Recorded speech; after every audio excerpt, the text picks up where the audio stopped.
Hello again. The Weimar Republic was supposed to be a new Germany. That was the promise, anyway. A new state after military defeat, imperial collapse, revolution, hunger, a parliamentary republic in place of a monarchy, with universal suffrage, coalition politics, parties, elections, debate. The trouble was, with new states, you rarely get to begin with a clean slate. My name's Jason Collings. I write the Alaric von Trelow Mysteries set during Weimar Germany. One of the deepest problems with the Weimar Republic was that though it may have been new, much of the country it had to operate with wasn't. The judges were the old judges. The civil servants were the old civil servants. The officer class still carried itself like the old officer class. Landowners, industrialists, senior administrators, conservative politicians, men at the universities, all the men of rank had grown to adulthood within the Kaiserreich, and all of them were still there. And many of them didn't believe in the Republic at all. That, more than anything else, helps explain Weimar's failure and its tragedy. The Republic wasn't only attacked from outside by extremists and fantasists like the Nazis, it was inhabited from the beginning by powerful men who regarded it as makeshift, vulgar, illegitimate, and simply beneath them. They would serve it sometimes, use it, certainly, and defend it when they had to, but they would never love it. And this is what I mean by the old Germany inside the new republic. You can see it from the very beginning. In November 1918, the empire fell apart with astonishing speed. The Kaiser went, the Kaiser's navy mutinied in Kiel, the workers' and soldiers' councils were springing up. The war was lost. The streets were full of uncertainty. And in that moment, the men trying to build a functioning democratic state felt they had no choice. They had to work with what already existed. They didn't have the luxury of taking new clay and starting again. And that meant that Friedrich Ebert, the acting president, and the Social Democrats, the majority party, made their bargain with the army, with the judiciary, with the civil service, with the old state machinery. They wanted order, elections, and a parliamentary republic.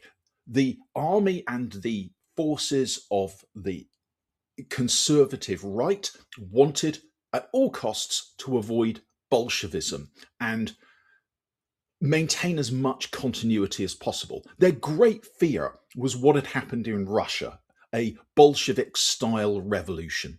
And so a deal was struck.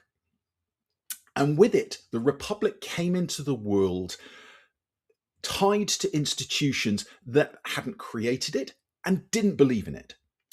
That wasn't some technical problem. It was a critical psychological issue for the Weimar Republic. The state needed men whose loyalty was at best conditional. And you can understand why the bargain was made. Germany in late 1918 wasn't some theoretical seminar room in a university. It was a collapsing power with armed men everywhere, with hungry civilians, revolutionary pressures, and the real possibility of civil war. So Ebert didn't have the luxury of ruling with enthusiasts. He needed administrators, officers, railwaymen, judges, clerks, ministers, teachers, tax officials, and all the rest of the machinery of state. And of course, they existed. They had inherited the personnel of the Kaiserreich. But those men brought with them their habits, their way, their culture, and their beliefs. And this is one of the things that people miss when they talk about Weimar Germany, the Weimar Republic, too abstractly. Democracies aren't sustained by constitutions alone. They are sustained by tone, by instinct, by whether people inside the institutions accept the spirit of the thing, not merely its procedures. And too many powerful Germans never did. Let's start with the officer corps. The old army hadn't simply been defeated in the field, it had been humiliated by the loss of the war, by revolution, by the overthrow of the monarchy, by civilian populations stepping in to sign the armistice. That produced not repentance, but a myth. The myth of the stab in the back fantasy that claimed that they had never actually lost. Germany hadn't been beaten, it had been betrayed from within by Democrats, socialists, Jews, civilians, weaklings. And that myth mattered because it turned the Republic into a child of treason, the fruit of the poison tree. And once you have that in the bloodstream, a parliamentary state begins life under suspicion. Its politicians aren't just opponents, they're usurpers. Its compromises aren't difficult necessities, they are moral contamination. And you can see the consequences very quickly. Right-wing violence in the early Republic was treated with remarkable indulgence. The judiciary in particular never entirely escaped the habits of the old order. That's one of the ugliest truths of Weimar. Judges who would come down incredibly hard on the revolutionary left, who actually committed a very small proportion of the violent crimes and certainly of the political murders in that period. Those same judges showed remarkable leniency towards right-wing violence and nationalist terror. That wasn't merely a tactical failure of justice, it was a sign of an emotional allegiance in the institution itself. The Republic was supposed to be the state, it was supposed to be balanced, impartial, but in many minds, it was simply the current arrangement. It was what we have to put up with for now. And that distinction kills democracies. The civil service presented a similar problem, though in a different register. Germany's bureaucracy had immense competence. Files moved, trains ran on time, taxes were collected. That was one of the reasons that Weimar Republic didn't disintegrate or didn't collapse earlier, because it had such administrative depth. But administration isn't the same thing as belief. Many of the civil servants served the Republic professionally while retaining a distance from it emotionally. They believed in order and hierarchy and procedure and state continuity. Whether these things were housed inside a lively democratic culture, though, was another thing entirely. Parliamentary bargaining and party squabbles and instabilities of cabinets and coalitions, all of this looked faintly ridiculous to men who had been formed by earlier ideas of authority. And once the economic crisis hit, that distance widened to a gulf. Inflation humiliated the salaried and respectable classes, particularly these men, the judiciary, the civil servants. The Depression brought mass misery and political paralysis. And at moments like that, a civil servant who is already regarding parliamentary democracy as noisy and unreliable is very unlikely to become more attached to it. The judiciary and the bureaucracy weren't alone, though. The conservative political class carried the same virus in a more visible form.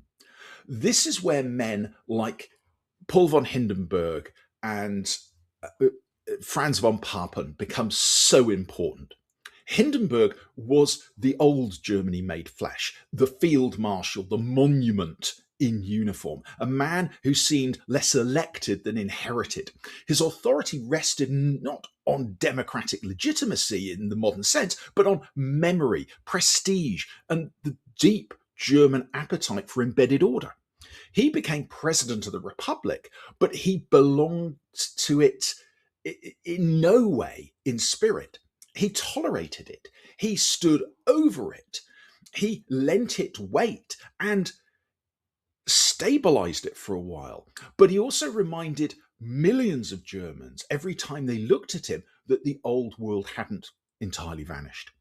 And that kind of figure can and did steady a stumbling democracy for a while, but only at a price. Hindenburg made it harder for the Republic to seem fully itself. It always had, standing above it, the old field marshal, the old myth, the old authority. And when the crisis deepened, that mattered enormously. Presidential government by decree, that meant the hollowing out of parliamentary legitimacy. All of it became easier under a figure like Hindenburg because he carried the authority that people trusted more than they trusted the system itself. That's another lesson of the Weimar Republic. Democracy is already in trouble when people trust men more than institutions, and when they start to rely on decree rather than on policy, then it really is in deep trouble. A lesson I think it's really relevant to remember today. Then there was Franz von Papen. Papen was in some ways even more revealing. Papen wasn't an aging national icon. He was something much more modern, and it's in his own way much more fatal.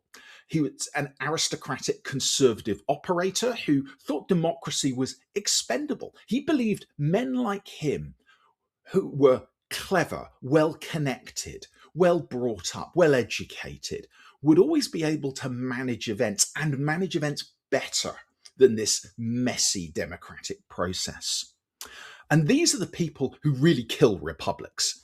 Not the obvious lunatics, the Hitlers and so on, not the loud ideologues alone, the elegant, well-dressed, well-educated, sensible-seeming men, often very successful in their own field, who think they can use the loud men for their own purposes. The insiders who believe that legality, intrigue, access, and social confidence will always put them on top. You'll see these men today if you look, whether it's in the UK, whether it's in Europe, whether it's in the United States. Rarely at the front, often in the background, taking their cut, holding some strings, taking positions of power. They, more than anything, are always the threat. In Germany, in 1932-33, Papen looked at Hitler and he thought he would be useful. Dangerous perhaps, but manageable. Papen himself had no democratic mandate. He had no great support. What he had was the friendship of the president, Hindenburg. He felt he needed more strength, and he could see it in a mass politician like Hitler, who he believed could be boxed in, directed, and exploited. And that was one of the great misjudgments of modern political history. It didn't come from stupidity in the ordinary sense. What it came from was arrogance.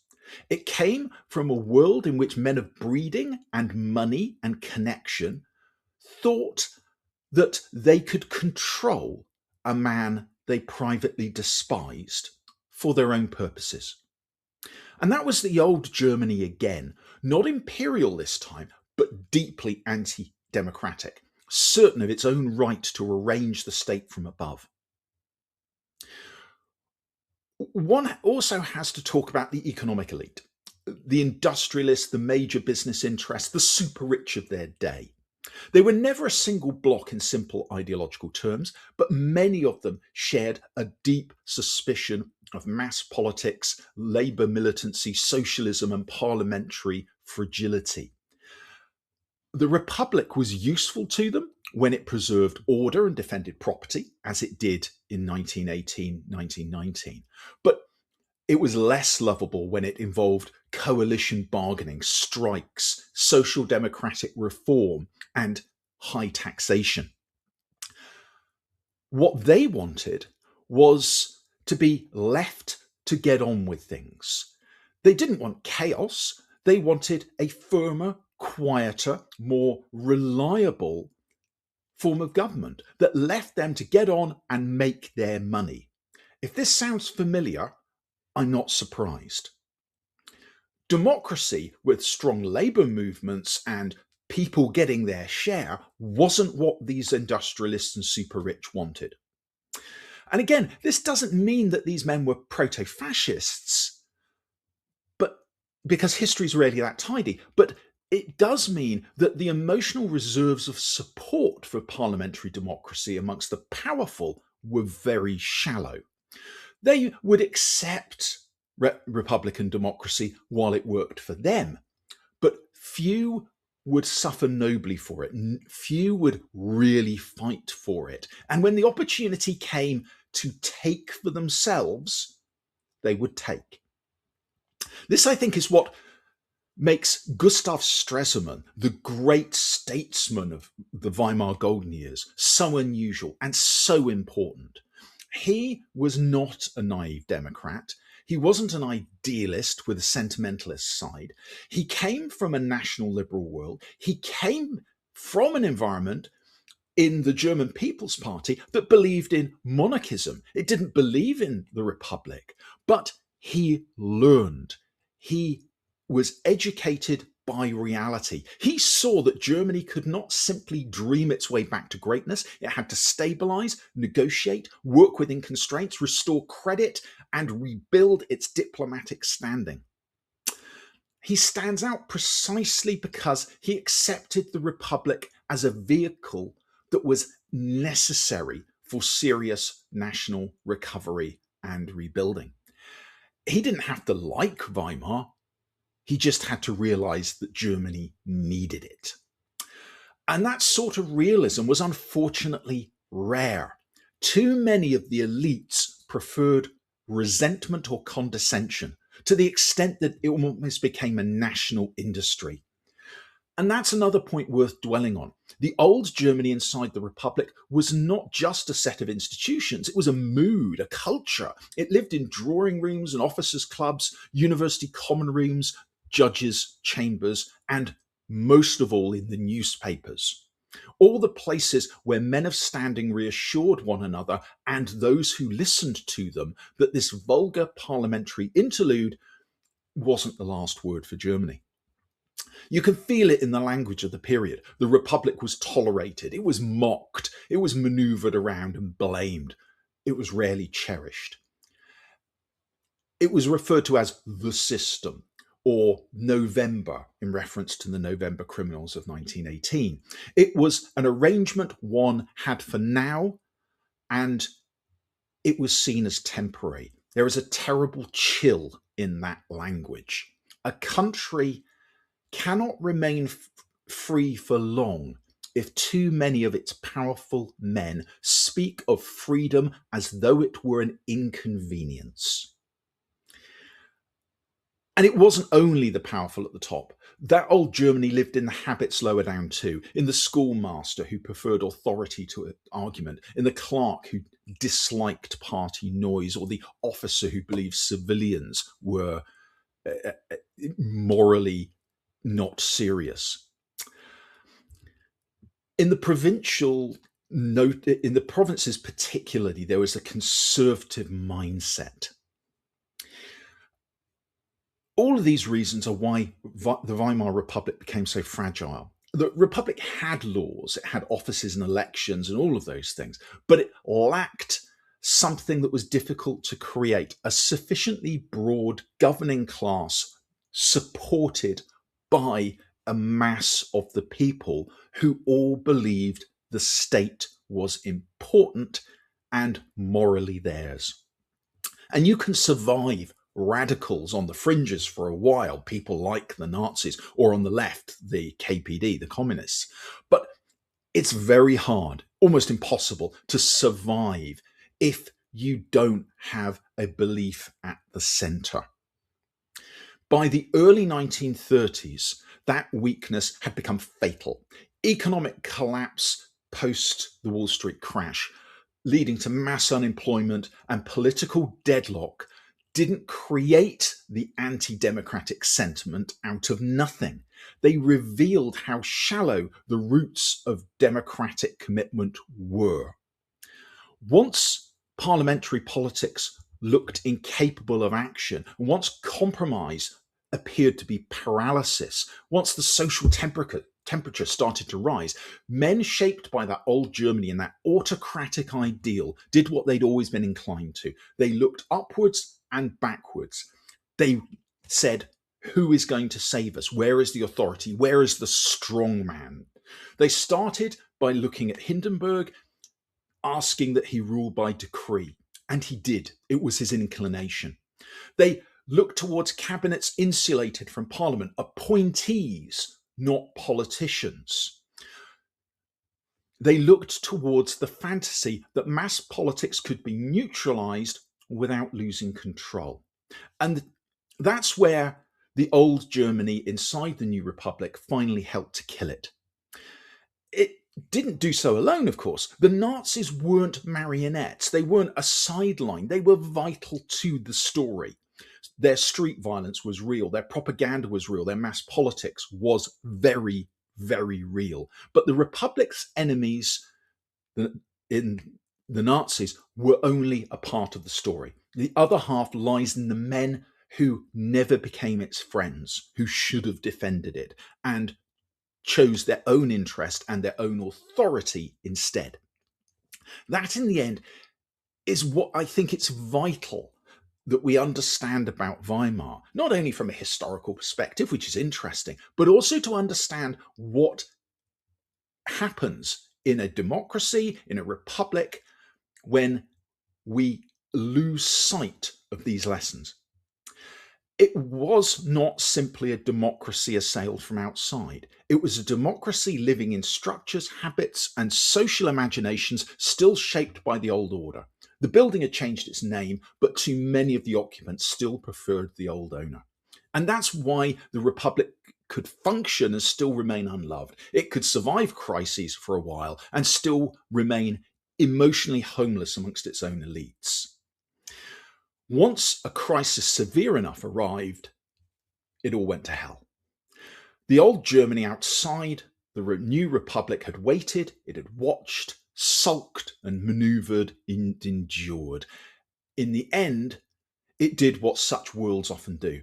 It decided that democracy and freedom had become expendable. And this is the dark lesson of Weimar, and hopefully one of the most enduring. A free state doesn't only need enemies held at bay, it needs powerful people within willing to belong to it without apology. Weimar never had enough of them, and that's the reason at heart that it died. The Nazis were not inevitable. They could have been stopped, they should have been stopped. They were put in power by powerful men who thought they knew better. This is the world of the Alaric von Trelow Mysteries. Thanks for listening. Subscribe for more information.